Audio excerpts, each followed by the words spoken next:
Si tu regardes cette vidéo, il y a de grandes chances que tu aies un projet en tête. Un vrai projet, une idée qui revient sans cesse, qui te traverse quand tu es seul, quand tu es fatigué, parfois même quand tu essaies de penser à autre chose. Le problème, ce n'est pas l'idée. Les idées, tu en as. Le problème, c'est la décision. Ça fait des mois, parfois même des années que tu y penses. Tu tournes autour, tu l'affirmes mentalement, tu te dis que ce n'est pas encore le moment, que tu manques de temps, d'argent, de compétences, de confiance. Alors tu repousses et tu appelles ça ta prudence, de la préparation, de la réflexion. En réalité, c'est de l'attente déguisée. Il faut être honnête, le bon moment n'arrive pas. Il n'est pas prévu dans ton agenda. Il ne se manifeste pas un matin avec une certitude absolue et une confiance parfaite. Et surtout, on ne se sent jamais prêt avant d'avoir commencé. La préparation totale est un mythe. Je le répète encore pour ceux de derrière, la préparation totale est un mythe. La clarté vient après l'action, jamais avant. Et je veux être claire sur une chose dès le départ. Cette vidéo n'est pas là pour te motiver. Tu n'as pas besoin d'un énième discours qui te donne de l'élan pendant 10 minutes pour t'abandonner ensuite à l'inaction. Cette vidéo est là pour te confronter à une réalité simple. Si tu attends encore, ce projet restera une pensée. Pas parce qu'il n'en vaut pas la peine, mais parce que tu n'as pas pris la décision de le faire exister. Ce que je te propose ici, ce n'est pas de rêver plus fort, c'est de te lancer maintenant. Si on gratte un peu sous les excuses classiques, le manque de temps, d'argent, de réseau, on tombe toujours sur les mêmes blocages. Ils sont moins visibles, plus inconfortables, mais beaucoup plus déterminants. Et surtout, ils sont largement partagés. Le premier, c'est la peur du regard. Être vu, c'est être exposé. Dès que ton projet sort de ta tête, il devient critiquable. On peut le juger, le minimiser, s'en moquer. Tant qu'il est privé, il est intact. Beaucoup préfèrent garder une idée parfaite plutôt que d'assumer une version imparfaite dans le réel. Mais cette peur a un coût. Elle te condamne à l'invisibilité et personne n'a jamais construit quoi que ce soit d'important en restant invisible. Quoique les femmes dans l'histoire... Mais ça, c'est un autre débat. Le deuxième blocage, c'est la peur de l'échec. Échouer publiquement, perdre du temps, de l'énergie, parfois de l'argent. Mais il y a une peur dont on parle moins et qui est souvent encore plus paralysante. La peur que ça marche. Parce que si ça fonctionne, alors il faudra assumer. Assumer la suite, les attentes, les responsabilités et les choix. Échouer, c'est douloureux. Réussir, c'est engageant. Et l'engagement fait peur. Demander aux personnes en attente de... Voilà. Troisième blocage, le mythe de la perfection. Quand ce sera prêt, quand j'aurai peaufiné, quand j'aurai tout compris, cette phrase est un piège. La perfection est un standard, c'est un refuge. On l'utilise pour retarder l'action tout en se donnant l'impression d'être sérieux. En réalité, aucun projet n'est prêt avant d'être confronté au réel. Ce n'est pas le projet qui se perfectionne dans la tête, c'est ton illusion de contrôle. Enfin, il y a la comparaison. Tu regardes ceux qui ont déjà commencé. Ils ont plus d'abonnés, plus d'expérience, plus de visibilité. Tu en conclus que le train est passé, que c'est trop tard, que ta voie arrive après les autres. Mais cette logique est fausse. Il y a toujours quelqu'un de plus avancé que toi. Toujours. Si tu attends d'être le premier, tu n'agiras jamais. La comparaison est l'excuse la plus sophistiquée pour ne pas commencer. La vérité, c'est celle-ci. Ce n'est pas ton projet que tu remets en question. C'est toi.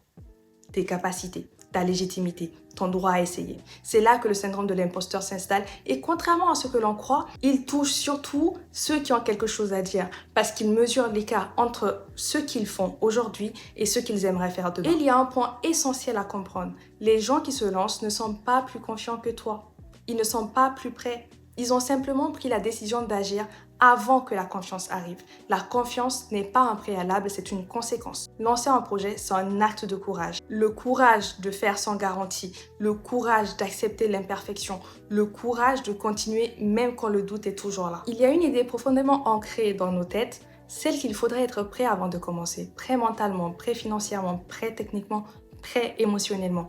Comme si, à un moment précis, tous les voyants allaient passer au vert et t'autoriser à y aller. Ce moment n'existe pas. Personne ne commence un projet en comprenant tout. Ceux qui disent le contraire réécrivent leur histoire après coup. La vérité, c'est que la majorité des projets viables, à quelques exceptions près, ont commencé mal, petits, voire imparfaits, avec des erreurs grossières, des choix discutables, des versions bancales et surtout beaucoup d'incompréhension au départ. Et c'est ok, on surestime énormément ce que la réflexion seule peut apporter. Comprendre en théorie n'a jamais remplacé l'expérience. Tu peux lire, observer, analyser pendant des années, tu n'apprendras jamais autant qu'en faisant. Les compétences ne se téléchargent pas, elles se construisent dans l'action.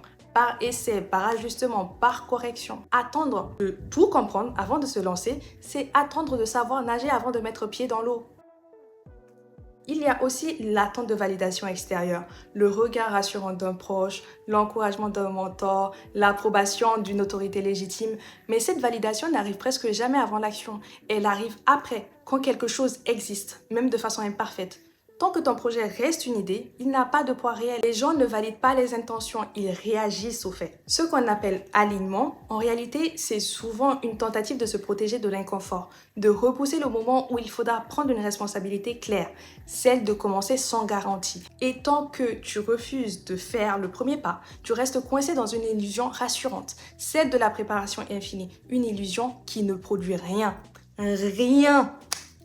Rien. Quand on parle de se lancer, beaucoup imaginent un geste radical, quitter son job, investir de l'argent qu'on n'a pas, faire une grande annonce, tout changer d'un coup. Cette vision est non seulement fausse, mais elle est paralysante. Elle transforme le passage à l'action en événement spectaculaire, alors qu'en réalité, se lancer, c'est souvent discret. Se lancer, ce n'est pas quitter son travail du jour au lendemain, ce n'est pas dépenser de l'argent, ce n'est pas avoir un site impeccable, une stratégie parfaite ou une image maîtrisée. Tout ça, ce sont des symboles, et les symboles donnent l'illusion de l'action, sans en être. Se lancer, c'est beaucoup plus simple et beaucoup plus exigeant. C'est faire une action visible maintenant, une action qui fait sortir ton projet de ta tête pour l'inscrire dans le réel.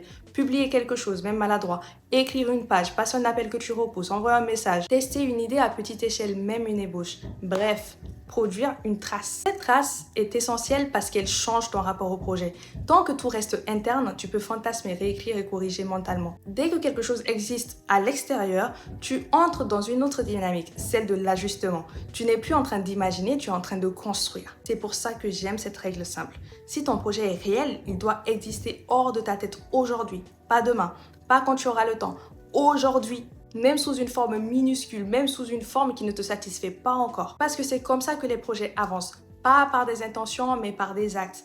Pas par de grandes décisions théoriques, mais par une suite d'actions concrètes, souvent invisibles pour les autres, mais déterminantes pour toi. Se lancer, ce n'est pas faire un grand saut. C'est faire le premier pas, puis le deuxième, puis le troisième et accepter que le chemin se dessine en marchant. Je vais finir simplement.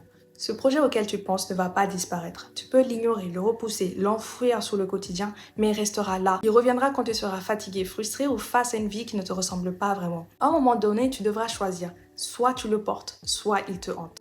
Et il faut dire une vérité que beaucoup évitent. Le regret fait plus mal que l'échec. Un échec, tu peux l'analyser, le corriger et en tirer quelque chose. Le regret, lui, il reste abstrait. Il s'installe lentement. Il prend la forme d'un j'aurais dû, si seulement. Et avec le temps, il devient beaucoup plus lourd que n'importe quel essai raté. Personne ne viendra te donner l'autorisation. Personne ne viendra te dire que c'est le bon moment, que tu es légitime et que tu peux y arriver. Si tu attends encore, c'est que tu donnes cette autorisation à la peur. Alors je te laisse une question simple. Qu'est-ce que tu vas lancer cette semaine? Pas ton rêve entier, pas la version finale, ton premier pas concret. Dis-le en commentaire, écris-le noir sur blanc, parce qu'à partir du moment où tu le nommes, tu commences déjà à t'engager. Et rappelle-toi, ce n'est pas la confiance qui crée l'action, c'est l'action qui crée la confiance. Je vous remercie.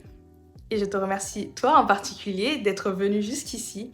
Si tu as un projet aussi que tu as déjà engagé, ça serait bien de le partager en commentaire, ça sera un espace de visibilité. J'espère que cette vidéo aussi vous aura aidé et qu'elle aura aidé au moins minimum une personne. Si ça arrive, c'est que j'aurai réussi ma mission. Si vous voulez continuer cette discussion, si vous voulez me suivre sur les réseaux sociaux, mes coordonnées sont là. J'ai aussi un podcast qui parle de santé mentale qui est disponible sur toutes les plateformes d'écoute. Et si mes vidéos vous plaisent, n'hésitez pas à vous abonner, bien entendu. Et je suis très contente, très contente et heureuse et reconnaissante que tu sois venue jusqu'ici, jusqu'à la fin. Je t'oublierai pas. Fais un petit signe en commentaire pour que je le sache. Petit cœur pour tout le monde, pour toi, pour ta famille. Et je vous adore. I love you. Merci beaucoup. À la prochaine.